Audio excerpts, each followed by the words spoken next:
Ethan, no one wants to hear that. You're broke. Your opinion doesn't matter. Years later, when they found out I was a millionaire, they begged for my help. Ethan, we're family. I smirked, pulled out contracts, and said, "Oh, now I matter?" Read the fine print. Their faces went white. Hey, Reddit. My name's Ethan, and I never thought I'd be posting here. But after everything that happened, I need some advice, or maybe I just need to vent. My whole life, my family treated me like background noise. Not in a dramatic, we locked you in a basement way, but in the you don't matter way. Decisions were made without me. Conversations moved on like I never spoke. I wasn't important. My older brother Nick was the leader, the one everyone listened to. If he had an idea, it was automatically the best one. My younger sister Ashley was the princess, the golden child who got everything she wanted without asking twice. And me? I was just there. It wasn't like I never tried to speak up. I did. But every time I did, I was either ignored, laughed at, or dismissed like a child. One time, when I was around 10, I spent weeks making a scrapbook of our best family moments. I worked on it every night, picking out photos, adding little notes, trying to make it perfect. On Christmas morning, I gave it to my parents with the biggest smile on my face. Mom barely flipped through it before moving on to the next gift. Dad didn't even pretend to care. Meanwhile, Nick gave him a used golf club he found at a garage sale, and Dad acted like he had just been handed an artifact from heaven. I should have learned my place back then. The moment it clicked. Fast forward to 3 years ago. Every year, my family held a big annual gathering at an expensive country club. It was the same thing every time, overpriced food, watered-down drinks, and a boring atmosphere where people stood around talking about work. It felt more like a corporate event than a celebration. So I thought, hey, why don't I suggest something different this year? We were all sitting in the living room. Mom had her usual glass of wine. Dad was scrolling through his phone, half listening. Nick was stretched out on the couch like he owned the place, and Ashley was doing her nails. I cleared my throat. Hey, what if we switch things up this year? Nick didn't even look up. Switch what up? The party, I said. Instead of the country club, what if we rented a lake house? Something more relaxed. Barbecue, good food, actual fun. Silence. Then Ashley snorted. Oh my God, she said, shaking her head. Ethan, do you have any idea how expensive that would be? It's actually cheaper than the country club. Nick cut me off with a laugh. Dude, if you want to plan something, you gotta be willing to pay for it. Mom swirled her wine. Sweetheart, it's nice that you have ideas, but these things aren't as simple as you think. Dad didn't even look at me. You want to change things? Pay for it. Otherwise, leave it to the grown-ups. And just like that, I got the message. Ethan, enough. Your voice doesn't count. I bit my tongue, nodded, let them talk about their party as if I wasn't even there. But in that moment, a thought settled in my mind. All right. One day, I'll be able to pay for everything myself. Let's see what you say then. I just didn't know that when that day came, they wouldn't just want my opinion. They'd want my money. Update 2. Hey, Reddit. Ethan here again. So, after that little incident where my family made it clear that my opinions only mattered if I was paying, I learned to keep my mouth shut. I stopped trying to contribute to family discussions. I showed up to events, smiled when necessary, and faded into the background. They didn't notice. But while they were too busy treating me like an afterthought, I was working. How I got rich. It started with crypto. Back in 2018, when Bitcoin crashed, everyone was panicking. My brother Nick even made fun of people who had invested. Crypto brothers are getting wrecked, he'd laugh, scrolling through Twitter. But I was watching, learning, and, most importantly, buying. Ethereum, Solana, some meme coins. People thought I was crazy, but I did my research. I didn't throw my life savings in, but I took calculated risks. And then I held. By 2021, my portfolio had exploded. I cashed out at the right times, reinvested in startups, and played the long game. No flashy spending. No sudden lifestyle changes. Just smart moves. I didn't tell my family. Why would I? They had never cared about what I was doing before. And I thought I could keep it that way. How they found out. I probably would have kept it a secret forever if not for Nick's foolish friend, Ryan. I was at a coffee shop, minding my own business, when I ran into him. We hadn't talked in years, but he recognized me. Ethan, he said, eyes wide. Oh well, man, how's it going? We chatted for a bit, and he asked what I was up to. I gave him a vague answer, but he kept pressing. Eventually, I let it slip that I'd done well with crypto. His eyes nearly popped out of his skull. Dude, you were in early, weren't you? I shrugged. Something like that. I should have known he wouldn't keep it to himself. A week later, I got a text from Ashley. Ashley, WDF Ethan? I frowned. Me. What? Ashley, are you actually loaded? Ryan said you made bank in crypto. I sighed. Here we go. I ignored the message, but then Nick called. Dude, he said the moment I picked up. How much did you make? I sighed.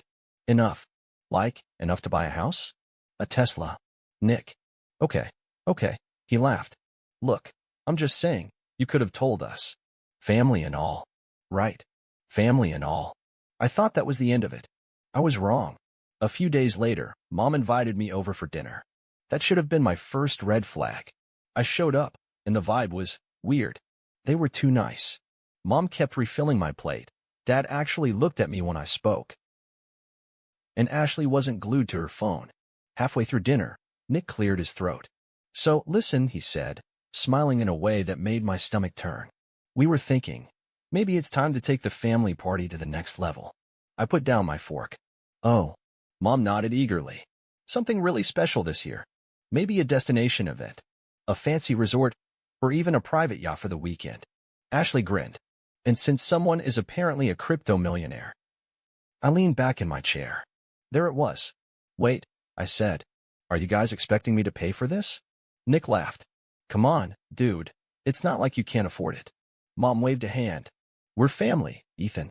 It's just a gesture. Dad finally spoke. I mean, you wanted to have a say in these things, right? I stared at them. The exact same words they threw at me years ago. I exhaled slowly, then smiled. You know what? You're right.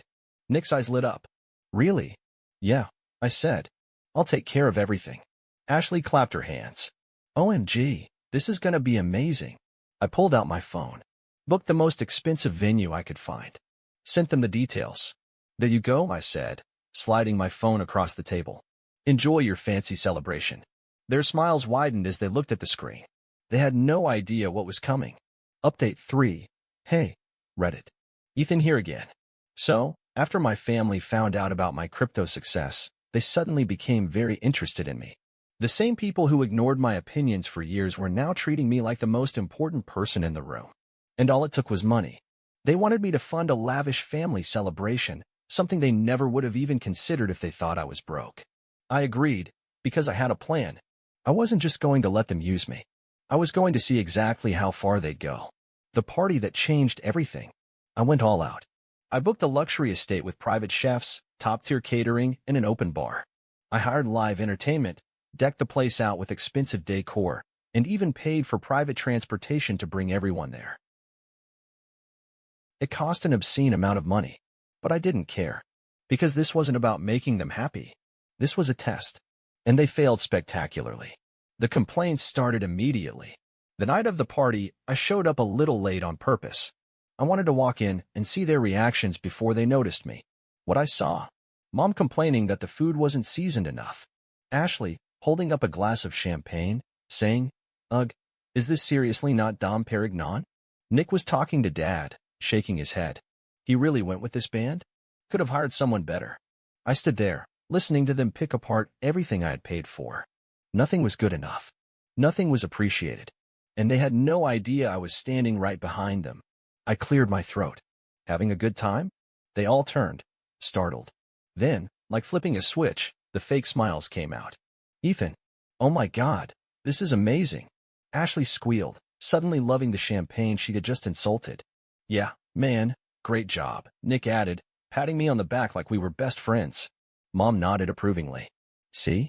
When you put your mind to something, you really deliver. Dad just grunted, not bad. As if I had just assembled an IKEA table instead of dropping tens of thousands of dollars on this. I smiled. They thought I was done with my generosity. They had no idea what was coming next. Since you're so rich, you can help us out, right? As the night went on, the real reason they were being nice to me started to show. Nick pulled me aside first. Hey, so. I was thinking, he started, swirling his drink. You know, now that you're doing so well, maybe you could spot me a little loan? I kept my face neutral. A loan? Yeah, man, just a little something to help me out. I was thinking, like, 20, 30 grand? Nothing crazy. Nothing crazy. Before I could even respond, Ashley swooped in. Oh my God, yes. Ethan, I need one too. I found the perfect apartment in downtown LA, but the deposit is insane. You could totally help me out, right? I stared at them.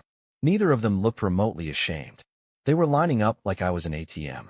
And then came the final straw. Mom and Dad approached me, looking serious. Ethan, sweetheart, Mom started. You know your father and I have always worked so hard to provide for you kids. Dad nodded, arms crossed.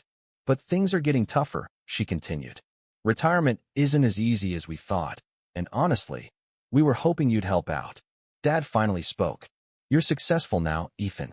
It's time to step up. Take care of your family. Step up.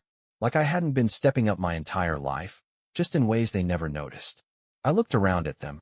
These people who had dismissed me, ignored me, laughed at me when I was broke, and now they were treating me like I owed them something. And that's when I made my decision. I smiled. Of course, I said. I'd love to help. Time to play my own game. I gave them everything they asked for. Nick got his $30,000. Ashley got her luxury apartment deposit. Mom and Dad got a retirement fund contribution that covered their mortgage for a year. They were thrilled.